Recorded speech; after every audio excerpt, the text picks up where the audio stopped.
Luc chapitre 8. Luka sura ya 8 verset 11. shairi ya 11.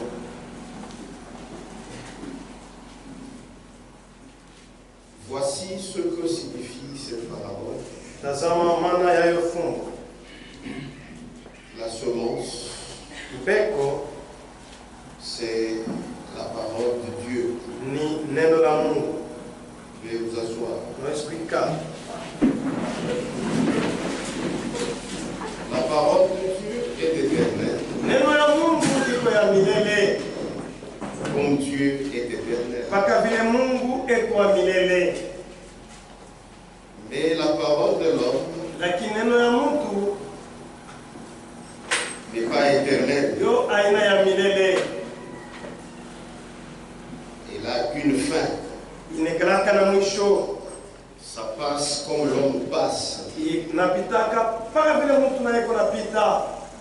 La parole de l'homme Neno ya mtu a une vie courte, yo iko na maisha mfupi, comme l'homme a une vie courte. mpaka vile mtu iko na maisha mfupi.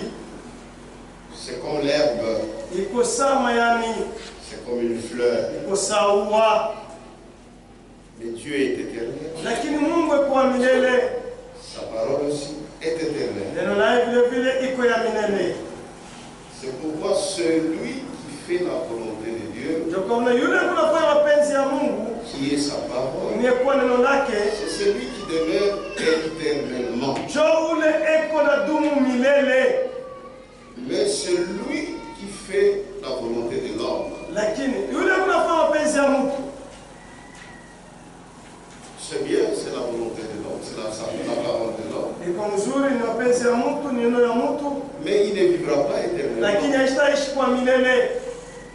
C'est ce qui nous est dit dans 1 Jean chapitre 2. Ndio wanatuelezea barua ya Yohana wa kwanza sura ya pili. Et le monde passe, verset 17. Na dunia iko napita Et sa convoitise aussi. na tamaa yake vile vile, Mais celui qui fait la volonté de Dieu lakini ule kunafanya mapenzi ya Mungu demeure éternellement. anadumu milele. Parce que la parole de Dieu est éternelle. Juu neno la Mungu iko ya milele. Quand tu fais sa volonté, Kama unafanya mapenzi qui yake est sa parole, ni kwa neno lake, toi aussi, na wewe tu vas vivre éternellement. utaishi milele.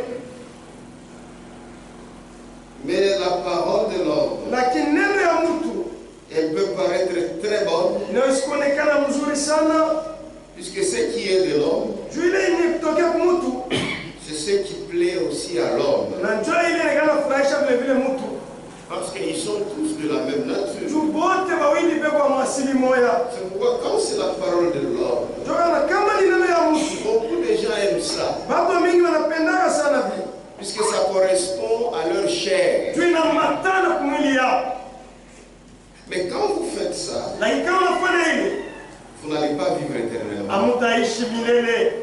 Quoique vous allez vous sentir mieux, Hata kama mtajisikia mzuri, mais lakini ce n'est que du péché. yo ni zambi tu.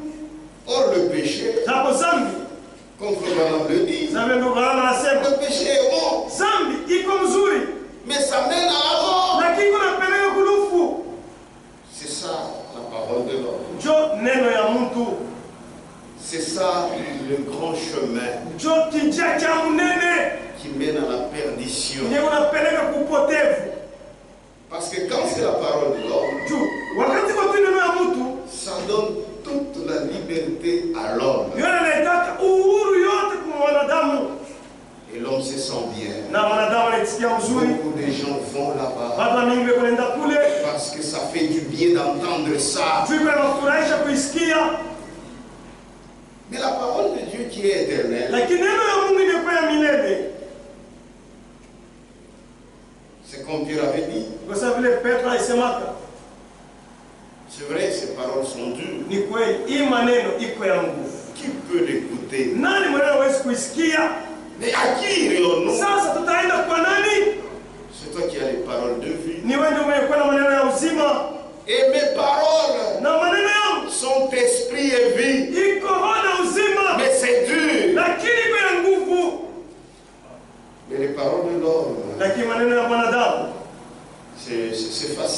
ndio iko mwepesi. Puisque ça va dans le sens de l'homme. Juu kuendea mkile mtu yanapenda. Dans le sens de ce que son corps veut. Mkile mwili yake yo inapenda.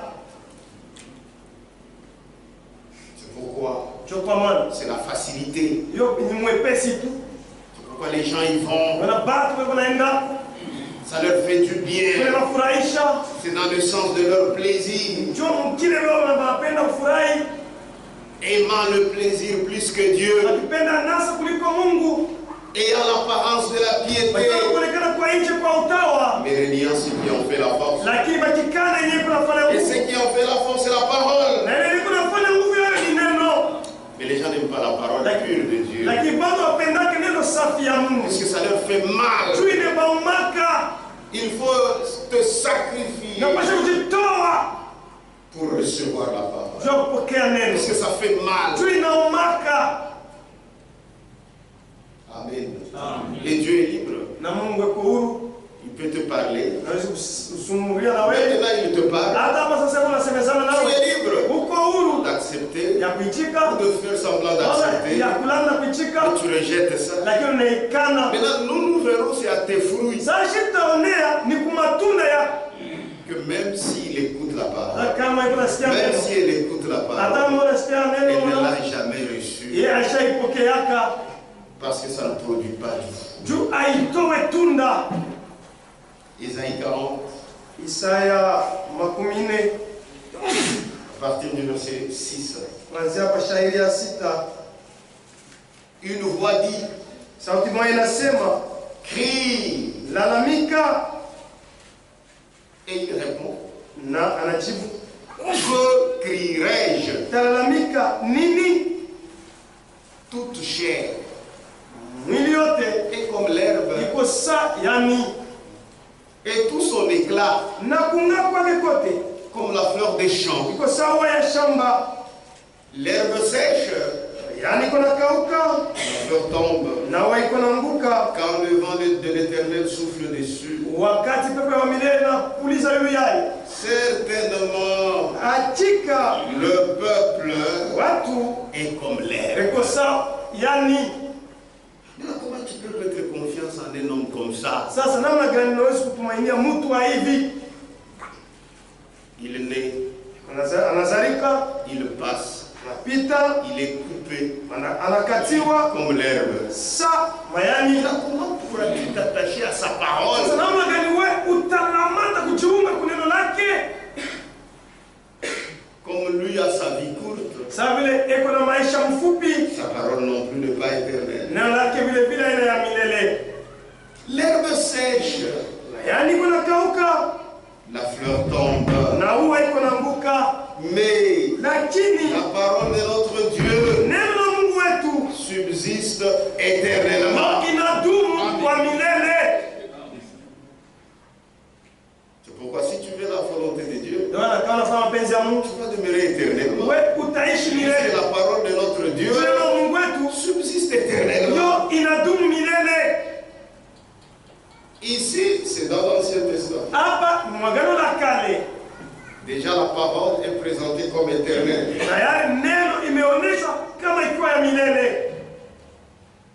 Et comment est présentée cette même parole dans le Nouveau Testament?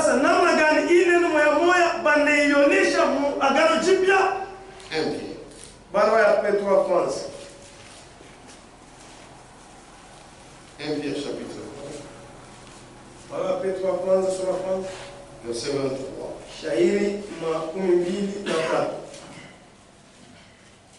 Puisque vous avez été régénérés,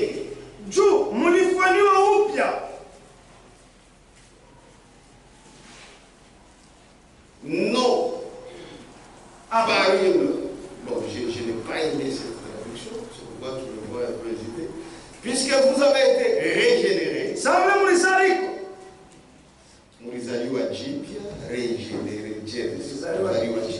puisque vous avez été régénérés, non par une semence corruptible, mais par une semence incorruptible. Amen. Vous avez été régénérés par une semence. Or la semence c'est quoi? C'est la parole de Dieu. Et on l'appelle ici semence incorruptible. Et dans Isaïe 40, on dit que cette parole de Dieu demeure éternellement. Ça demeure éternellement parce que c'est une semence incorruptible. Mais l'homme a ce qu'on appelle la semence corruptible. Donc, la parole de Dieu, c'est ça la semence incorruptible. Mais la parole de l'homme, c'est ça la semence corruptible. C'est pourquoi si vous vous placez sur la parole de l'homme, c'est cette parole là-bas de l'homme, c'est la mort. Puisque ça ne demeure pas éternel. Mais ici, cette semence est corruptible. Et la parole de Dieu, c'est la vie éternelle. Amen. Et dans la Bible, c'est bien dit, là où nous lisons, puisque vous avez été régénérés, non par une semence corruptible, mais par une semence incorruptible. Alors, on explique cette semence qui est incorruptible. Par la parole vivante et permanente de Dieu. Cette parole qui subsiste éternellement, c'est par laquelle nous sommes régénérés.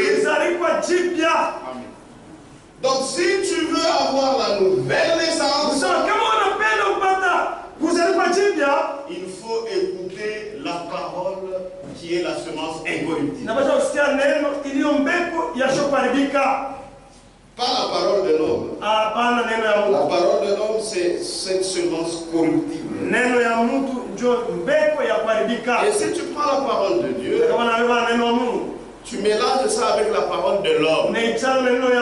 La parole de Dieu, oui, c'est la parole de l'homme, c'est devenu la parole d'un homme. Même si tu prends 1% de la parole d'un homme, tu mélanges avec 9% de la parole de Dieu, Dieu rejette ça. C'est devenu la parole de l'homme. Et à l'intérieur, il y a la mort. Amen. Puisque vous avez été régénérés, non par une semence corruptible, mais par une semence incorruptible.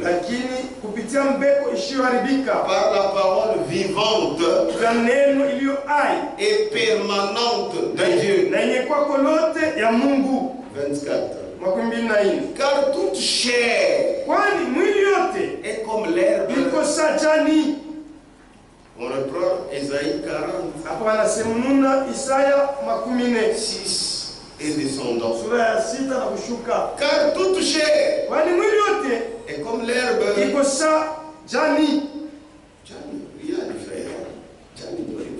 Car toute chair est comme l'herbe. Et toute sa gloire comme la fleur de l'herbe. La fleur de l'herbe. L'herbe sèche et la fleur tombe. Pratiquement, on répète cette écriture. Mais la parole du Seigneur demeure éternellement. Maintenant, écoutez. On continue. Et cette parole est celle qui vous a été annoncée par l'évangile. C'est-à-dire, dans tout l'Ancien Testament, déjà on présentait la parole qui est la semence, comme étant éternelle. Cette parole, dans tout l'Ancien Testament, maintenant dans le Nouveau Testament, on peut l'appeler parole de Dieu, on peut l'appeler évangile. Pourquoi? Puisque dans cette parole de Dieu, il avait été promis que Dieu lui-même viendrait pour nous sauver. Et dans le Nouveau Testament, cela s'est accompli. C'est ça la bonne nouvelle. C'est ça l'évangile. C'est-à-dire, on peut appeler parole de Dieu ou bien l'évangile. C'est la même chose. C'est pourquoi la Bible dit, mais la parole du Seigneur demeure éternelle. Et cette parole est celle qui vous a été annoncée par l'évangile. Donc la parole, c'est ça l'évangile. Voilà pourquoi un serviteur de Dieu doit présenter l'Ancien et le Nouveau Testament comme un tout harmonieux. Très bien traduit. Comme un tout harmonieux. C'est pourquoi Franck dit. Il dit l'Ancien. L'Ancien et le Nouveau Testament, en principe, Ce n'est qu'un tout. Amen. Parce que ce qui s'est accompli dans le Nouveau Testament, c'est ce qui avait été promis dans l'Ancien Testament. C'est pourquoi la Bible dit la promesse, c'est la vie éternelle. Ce qui avait été promis dans l'Ancien Testament, dans le Nouveau Testament, cela a été accompli. Donc l'Ancien Testament, l'ancienne alliance, parlons en ces termes. Les Français font ça beaucoup de mots. L'ancienne alliance et la nouvelle alliance. En principe, l'ancienne alliance, c'était seulement c'était seulement l'ombre. Ce n'était pas la réalité. C'est pourquoi Franck dit il n'y a qu'une seule alliance. Parce que l'Ancien Testament, c'était l'ombre. La réalité, c'est la nouvelle alliance. Le sang des animaux, ça reflétait seulement ce qui devait arriver dans la nouvelle alliance. Voilà pourquoi l'Ancien Testament et le Nouveau Testament, un prédicateur qui a bien compris, il doit présenter cela comme un tout harmonieux. C'est la vérité. L'aide circulaire de janvier 1980. L'aide circulaire qu'on appelait l'aide circulaire 35.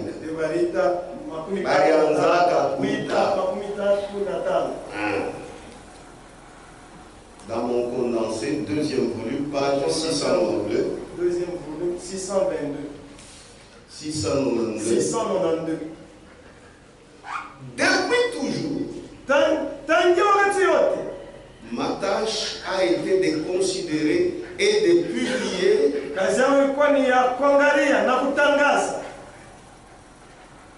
aussi bien l'Ancien que le Nouveau Testament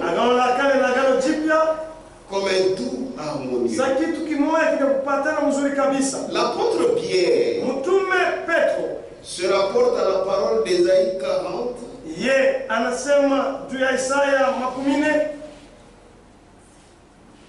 du verset 6 au verset 8.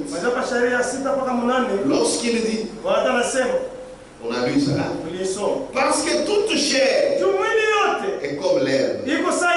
Et toute sa gloire comme la fleur de l'herbe. L'herbe est asséchée. Et sa fleur est tombée. Mais la parole du Seigneur demeure éternelle. Or, c'est cette parole qui vous a été annoncée ici dans notre Bible par l'évangile. Ici, la parole de l'Ancien Testament. Ici, la parole de l'Ancien Testament est présentée à nos yeux comme étant l'évangile du Nouveau Testament. La parole de l'Ancien Testament est présentée à nos yeux comme étant l'évangile du Nouveau Testament. Amen. C'est pourquoi dans Romains, Romains chapitre 1. Ça, ce sont les bases de la parole. Comme on a vu, si vous les manquez, tu seras un confusionniste.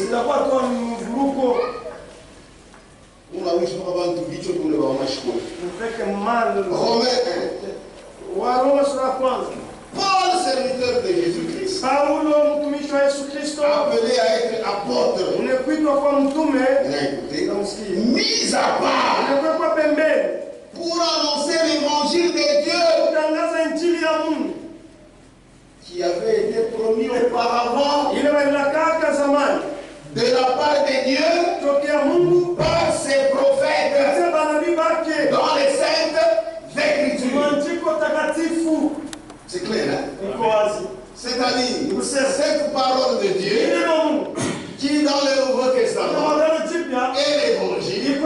Cet évangile était déjà annoncé déjà dans l'Ancien Testament par les prophètes. Donc cette parole de Dieu, c'était ça l'évangile. Puisque ça pointait Christ.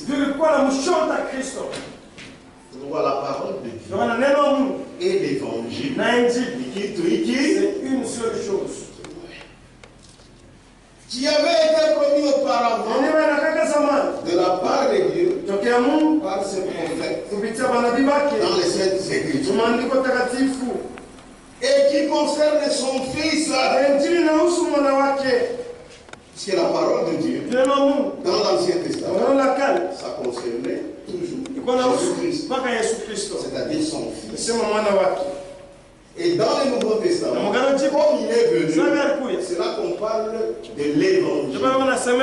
Puisque la bonne nouvelle que Dieu devait venir, ça s'est réalisé. Amen. C'est ce que Franck dit. Ici, la parole de l'Ancien Testament est présentée à nos yeux comme étant l'évangile du Nouveau Testament. Or, cet évangile c'était déjà annoncé dans l'Ancien Testament. Et là, on l'appelait seulement la parole de Dieu. Mais dans le Nouveau Testament, nous pouvons appeler ça parole de Dieu ou l'évangile. Je pense que vous comprenez. Il faut comprendre. Donc la parole, c'est ça l'évangile. Donc un vrai serviteur de Dieu doit présenter le Nouveau et l'Ancien Testament comme un tout harmonieux. Maintenant, pourquoi l'évangile? Parce que ce qui a été promis dans l'Ancien Testament a été réalisé. Amen. Maintenant, écoutez. La semence, le grain de la vie éternelle, Jésus-Christ est venu dans la chair humaine pour mourir à la croix afin que nous revenions à la semence originelle qui est la parole. C'est pourquoi Jésus est venu. Puisque nous tous nous étions des hybrides. par ce qui s'était passé dans les jardins d'Éden. Et toi et moi, des hybrides. Nous n'étions pas la parole originelle. Maintenant, il a fallu qu'il y ait une semence. Qu'il y ait une semence qu'on appelle grain. Et cette semence devait venir dans la chair humaine pour mourir à la croix afin de faire cesser l'hybridation. Amen.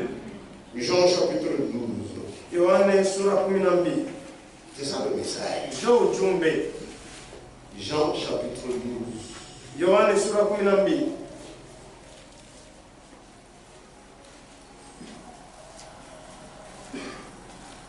Verset 23. Jésus leur répondit. L'heure est venue où le Fils de l'homme doit être glorifié. 24. En vérité, je vous le dis. Si le grain de blé qui est tombé en terre ne meurt, il reste seul. Mais s'il meurt, il porte beaucoup de fruits. Est-ce que vous comprenez? Ce grain, il se mange. Ce grain, c'est qui? C'est qui? C'est Jésus-Christ. Si ce grain ne meurt, voilà pourquoi Dieu devait se faire un homme pour venir mourir sur la croix. Et quand il devait mourir sur la croix, vous croyez en ce qu'il a fait. Vous aussi, vous devenez des semences. C'est là que la Bible dit. Ouvrez bien vos oreilles. En vérité, je vous le dis. Si le grain de blé qui est tombé en terre ne meurt, il reste seul. Mais s'il meurt, il porte beaucoup de fruits. Pourquoi il répondait à cette question? Puisque quelques Grecs du nombre de ceux qui étaient montés pour adorer pendant la fête, sont à verset 20. Quelques Grecs du nombre de ceux qui étaient montés pour adorer pendant la fête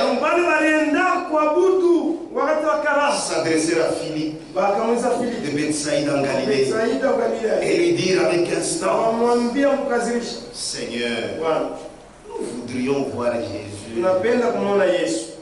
Philippe alla le dire à André. Or, ces gens-là étaient des Grecs.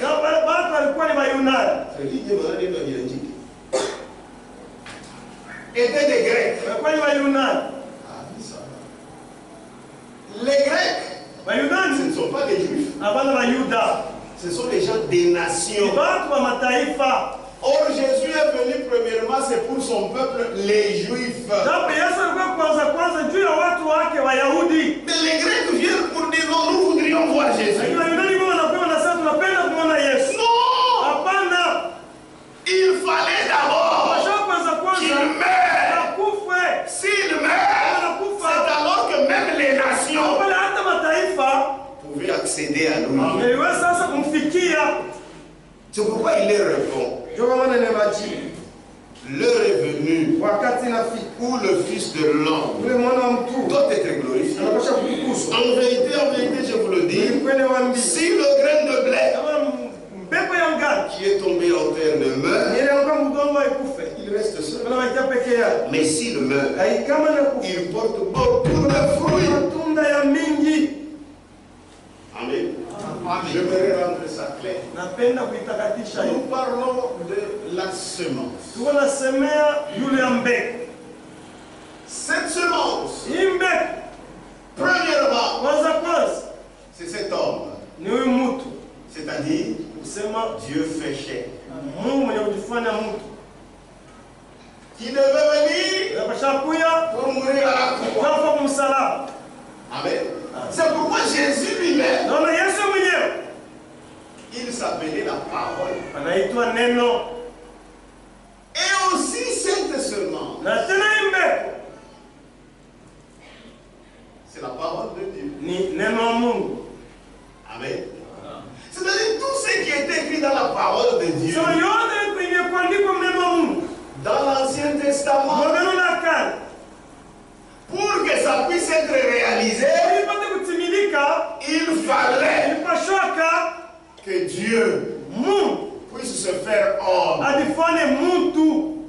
et qu'il vienne mourir à la croix. C'est là qu'on a dit la parole s'est faite chair.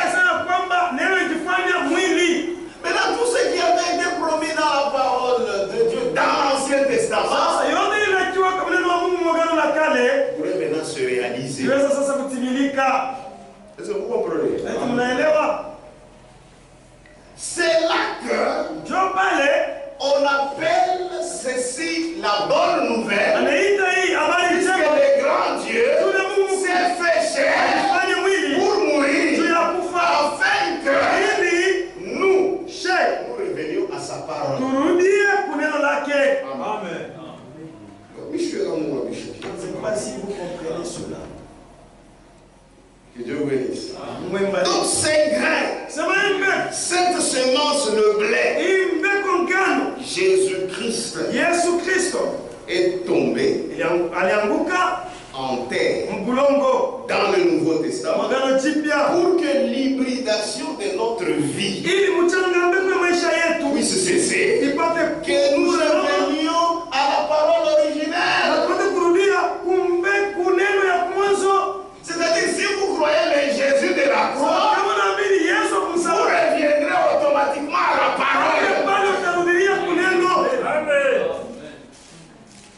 La parole parlée et la semence originelle. Page 35.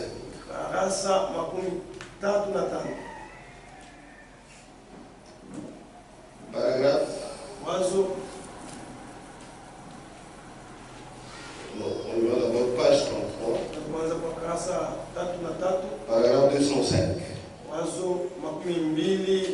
On ira 206, on ira 200. Quand vous allez trouver, nous allons la conférence, pas de souci. Je vais te lâcher un chiffre. Page 33, paragraphe 205, et 206 et 207. Écoutez. Le Fils unique, engendré par lui,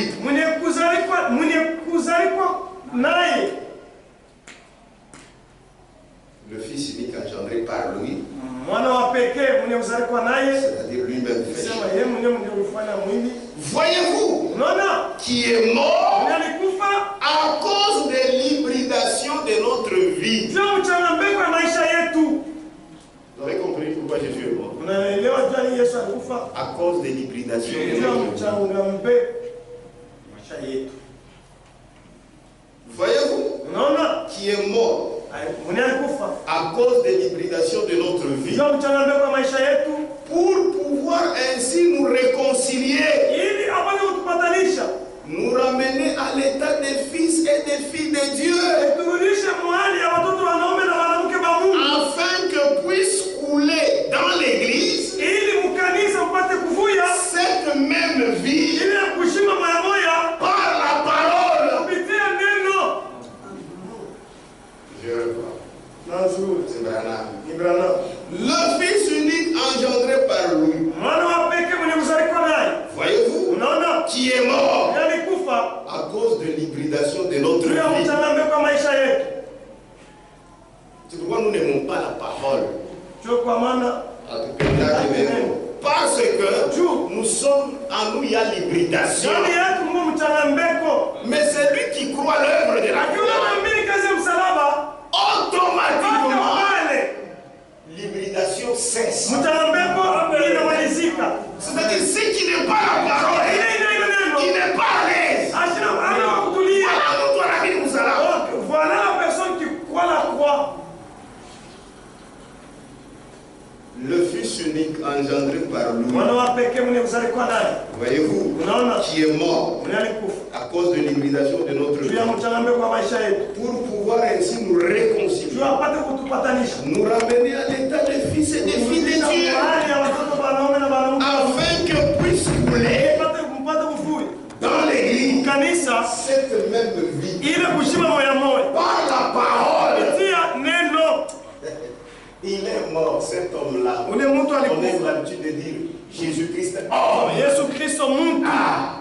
il est venu mourir pour que si tu crois à cette œuvre de la semence, tu croiras à la parole de Dieu. C'est-à-dire l'hybridation cesse.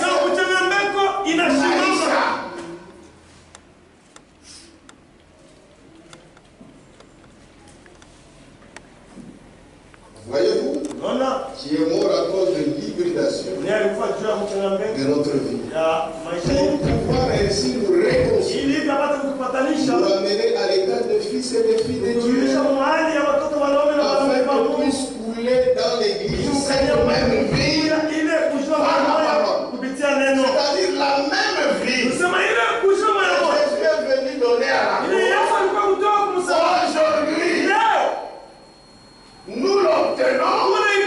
C'est pas la parole. Quand je vous prêche ici, si tu crois, tu es sauvé. C'est par quoi? Par la parole. Parce que Jésus-Christ est déjà mort. Nous croyons sa mort. Et quand je vous prêche la parole de Dieu qui est basée sur sa mort. Et vous avez la vie. Afin que puisse couler dans l'église, puisse couler dans l'église cette même vie, on est calme. Afin que puisse couler dans l'église cette même vie, par la parole. Je pense que c'est clair. Jésus, il est la semence pour la vie éternelle. C'est Jésus homme. Tous les Yesu. Amen. Il est déjà mort à la croix. Pourquoi il est mort à la croix? La vie qu'il est venu donner à la croix puisse se manifester dans l'église à travers la parole. Ceux-là qui écouteront sa parole auront la vie éternelle. Amen. Alors, nous comprenons mieux que la parole de Dieu. Pourquoi Jésus, il est aussi la parole. Voilà pourquoi la parole de Dieu, c'est ça la semence pour la vie éternelle. Pourquoi Jésus est déjà mort pour pouvoir être sauvé par la parole. C'est pourquoi je voulais que vous compreniez ce que je disais ici. Dans l'Ancien Testament, la parole de Dieu. Dans les Nouveaux Testaments, c'est l'évangile. Donc la parole de Dieu et l'évangile, c'est une seule chose.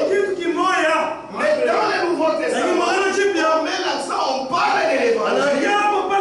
C'est lui qu'on avait promis. Il est venu. Il est mort à la croix.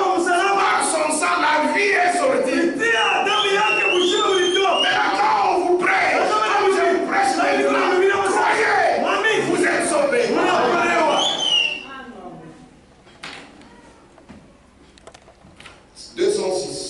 206. Maintenant, vous dites,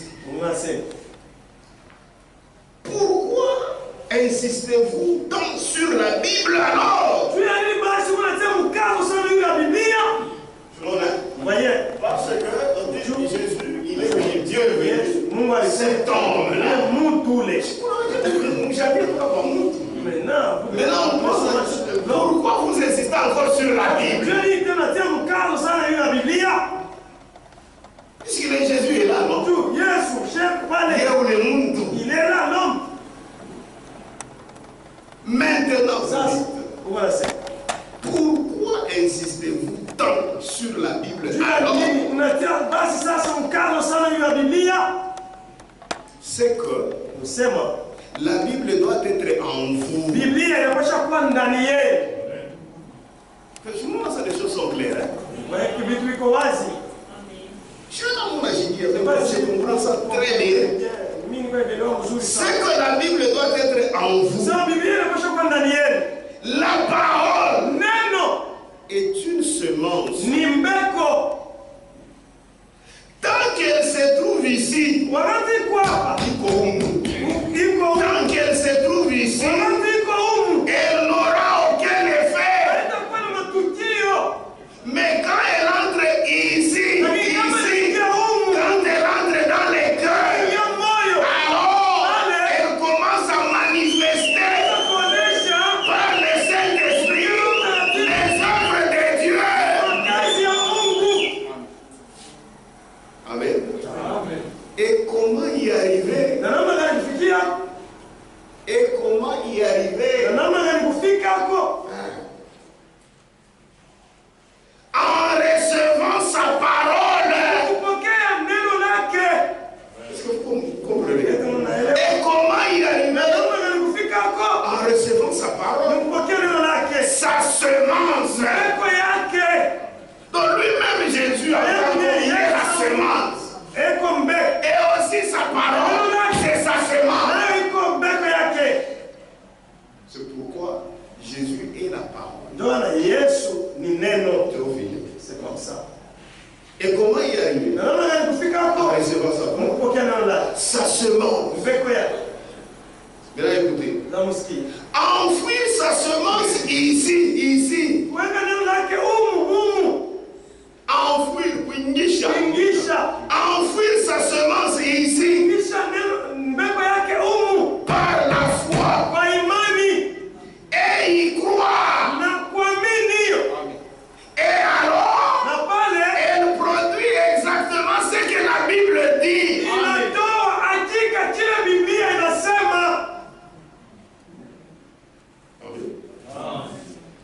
Amen. Amen. C'est la vérité. C'est-à-dire, celui qui dit qu'il croit à Jésus,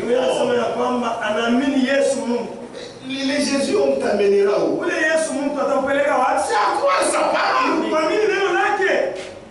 Maintenant, toi, tu dis que je crois à Jésus. Tu t'arrêtes là. Pour les Jésus, nous avons. Puisque Jésus ne t'amènera que dans sa parole.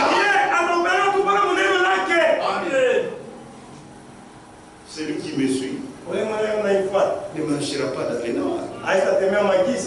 Mais il aura la lumière de la vie.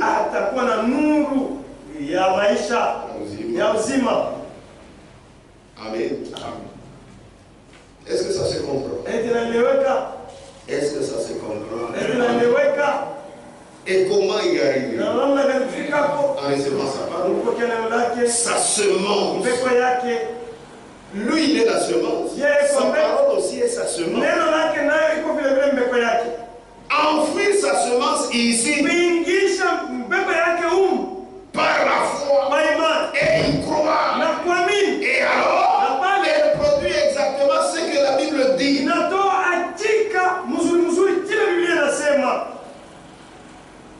Que Dieu bénisse. C'est vraiment important.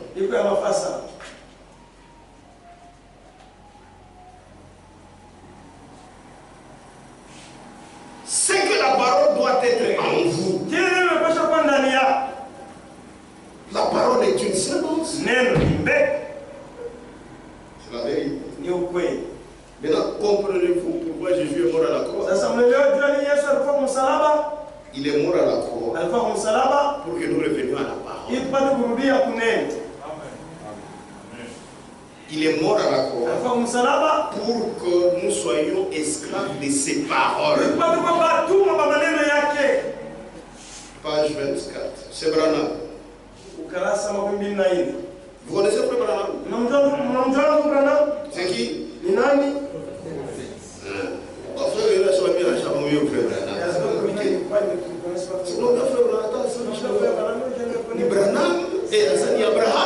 C'est Abraham. Non. Matthieu 24. Qu'est-ce que j'ai dit?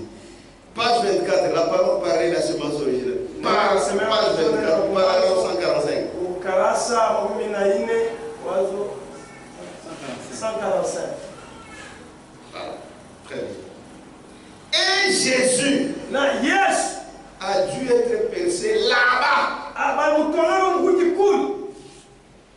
pour que cette semence puisse faire jaillir sa vie. Afin d'arroser d'autres semences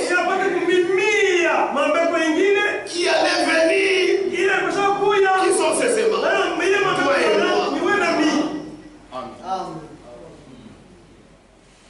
Et Jésus a dû être percé là-bas pour que cette semence puisse faire jaillir sa vie. Afin d'arroser d'autres semences qui allaient venir. Oh. Est-ce que vous voyez? Son assemblée avait dit Amen. Il a même dit, j'ai encore d'autres brebis. J'en ai encore d'autres qui ne sont même pas de cette berge. Il parlait à Israël. Elles vont voir cela. Voir quoi? La parole. Elles vont voir cela. Elles vont recevoir cette parole et s'en tenir strictement.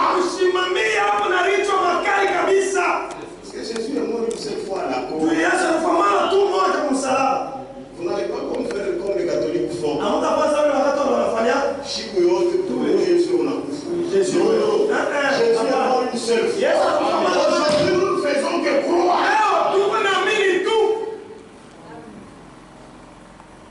Elles vont recevoir cette parole et s'en tenir strictement. C'est pourquoi il y a une écriture que nous connaissons. Acte 13. C'est très bien. Nous jouons ça. Acte 13. Est-ce que vous suivez, frère? Est-ce que quelqu'un peut encore vous tromper? Amen. Acte 13. Verset 44.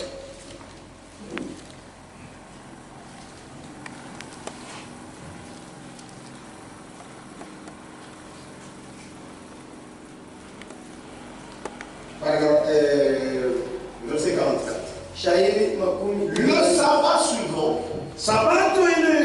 presque toute la ville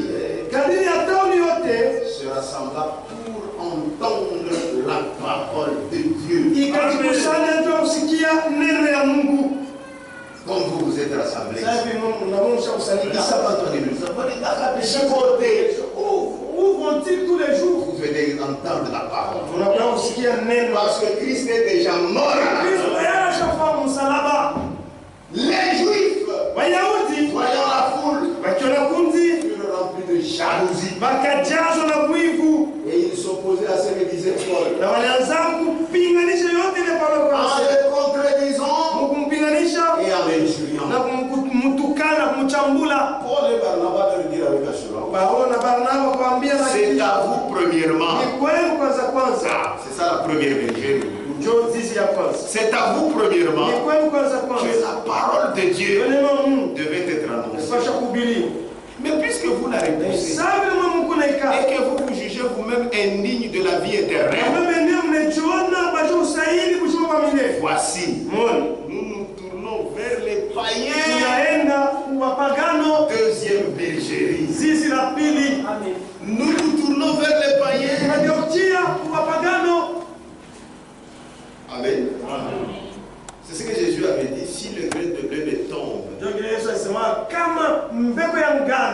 Les Grecs voulaient le voir. Mais après être mort à la croix, c'était maintenant possible. Car ainsi nous l'a ordonné le Seigneur. Car ainsi nous l'a ordonné le Seigneur. Je t'ai établi pour être la lumière des nations.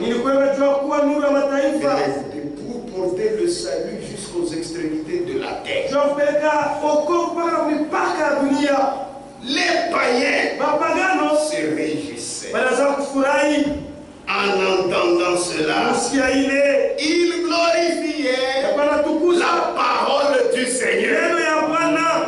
De la même manière que vous pouvez glorifier Jésus, vous pouvez aussi glorifier sa parole.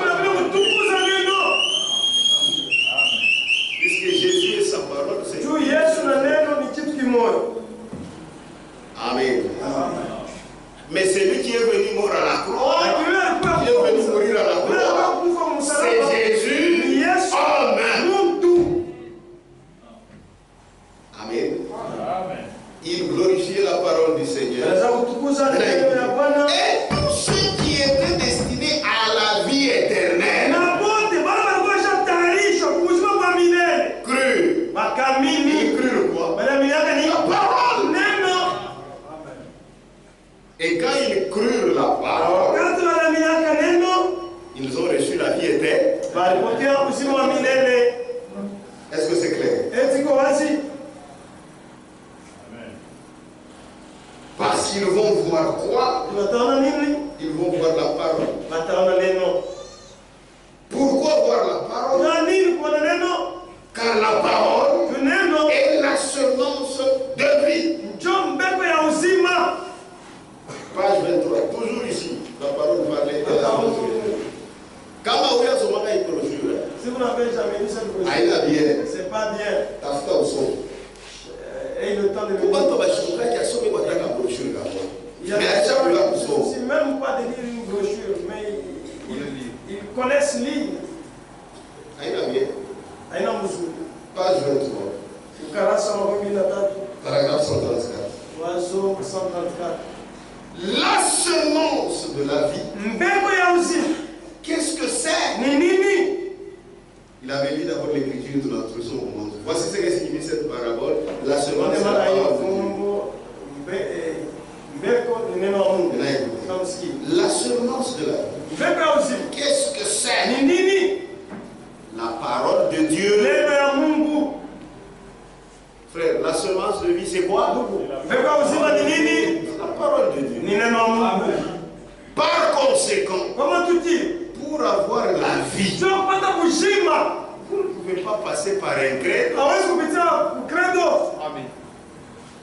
Vous ne pouvez pas passer par une dénomination. Vous devez revenir à la parole. La semence de la vie. Très bien. La semence de la vie, c'est quoi? Par conséquent, pour avoir la vie, vous ne pouvez pas passer par un credo.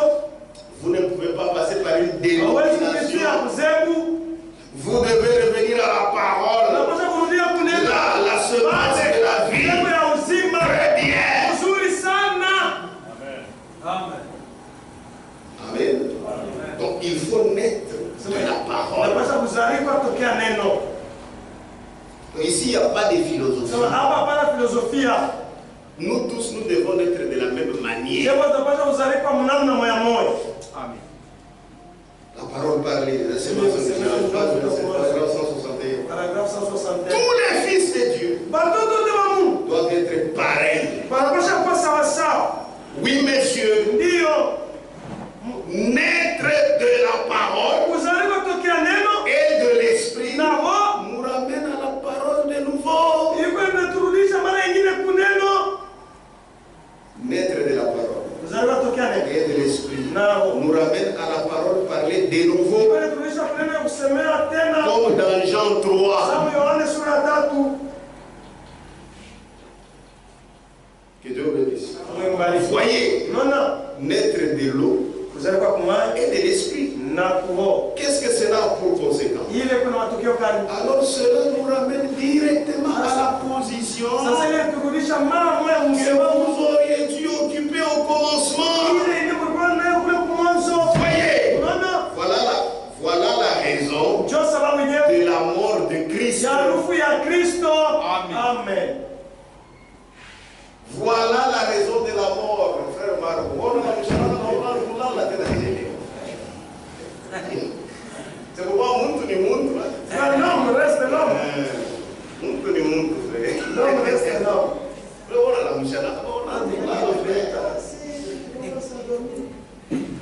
Ça arrive, frère. Voilà la raison de la mort de Christ.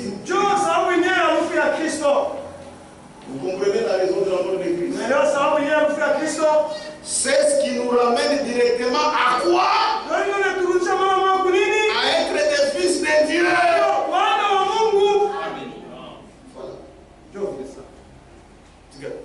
Il est mort pour que nous naissions de la parole.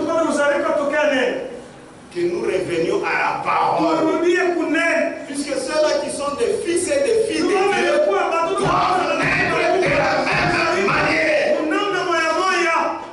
C'est tout à quoi tu peux voir, mais c'est pas pour créer. Toi, tu es né de credo, De la parole. Mais malgré cela, ça nous aussi, là, tu trompes, tu mens. tu as menti, tu es menteur. Toi et moi sommes Moi, je différents. suis né de la parole de vérité. Amen. C'est pourquoi j'aime la parole. C'est pourquoi je respecte la parole. Amen. Alors cela vous ramène directement à la position que vous aurez dit au commencement. Voyez la raison de la mort de Christ. Mais là, aujourd'hui, beaucoup de prédicateurs ne connaissent même pas la raison pour laquelle Jésus est mort. Amen. Vous parlez bien de ceux S'ils ont cru la croix, pourquoi ils ne reviennent pas là-bas? Moi, j'ai cru la croix. C'est pourquoi je suis revenu à la parole. Frère, ce que Dieu a fait, c'est correct. Boulou m'a voix pour ta foi kintu. Non, pitié, ne fera rien. Ça ne fera rien. Ça ne fera rien. Au contraire, appelle-les qu'ils viennent écouter le Jésus de la croix. Il va les ramener à la parole. Ils auront le respect de la parole. Christ est mort à la croix pour que nous revenions à la parole. C'est ça l'évangile.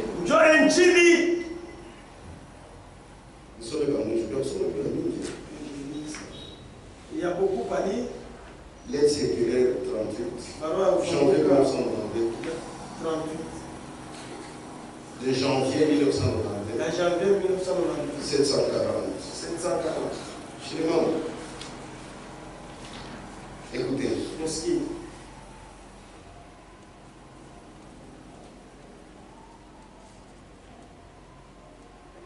Au travers de l'évangile éternel, nous serons montrés le chemin éternel.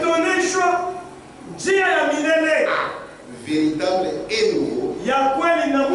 Qui conduit à la vie éternelle.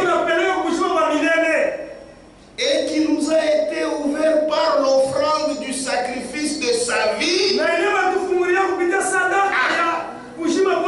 Dans la chair. C'est ce que je vais montrer ici. Jésus nous a ouvert à la croix. Et quel est ce chemin? C'est le chemin de sa parole. C'est ce que Franck explique. Franck avait bien compris les choses. Il est donc possible qu'une personne croyante depuis de nombreuses années qui appartient à une communauté ou pense suivre le Seigneur ne comprenne pas malgré cela le chemin que Dieu fait suivre à son peuple